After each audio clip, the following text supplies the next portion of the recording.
Un any més la Diada de Sant Jordi ha omplert els carrers de Catalunya de llibres i roses. Molts ciutadans han passejat per les 400 parades que s'han instal·lat arreu del país. La meitat a Barcelona, on la Diada s'ha viscut intensament des de la primera hora del matí. Remenar llibres, mirar títols i escollir què regalar un dia com avui ha estat una tasca difícil.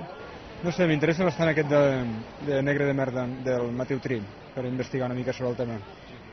He comprat els convidats, he comprat el de la Matilde Asensi i el meu marit ha comprat el del Ferran Torrent.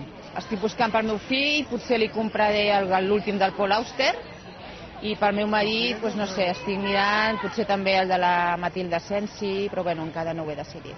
El llibre digital, que ha entrat en força en el mercat els darrers mesos, també ha tingut el seu espai de la mà de l'Hèctor, que oferia als seus lectors poder-se fotografiar amb els autors dels llibres en comptes d'agafar-ne una firma. Tenim una molt bona recepció de la gent respecte al llibre digital. La gent veu que pot conviure el llibre digital amb el llibre paper, i el que ens està sorprenent més és que tenim gent de totes les edats que ens venen a preguntar de com funciona el llibre, quines prestacions té, i veient una miqueta els avantatges que té. La gent jove per ser un aparell tecnològic i que els hi cridi l'atenció, i la gent gran sota la perspectiva de que l'aparell, com que pot tindre diferents tamanys de lletra, es pot ampliar la lletra, es pot fer més petita, ho troben molt interessant. El centre de la ciutat de Tarragona també s'ha omplert de llibres i roses, mentre que a Girona alguns escriptors han aprofitat el dia del llibre per llegir fragments de les seves obres.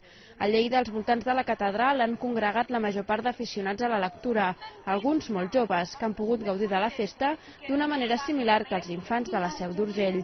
A Montblanc, en canvi, la Diada coincideix amb la festa medieval, que la fa encara més especial. Però a banda de llibres, Sant Jordi també és sinònim de roses, i n'hi ha hagut per a tots els gustos. Se n'han vist de blaves, de grogues, d'encara més colors. Algunes amb embolcalls artístics i altres encara més originals.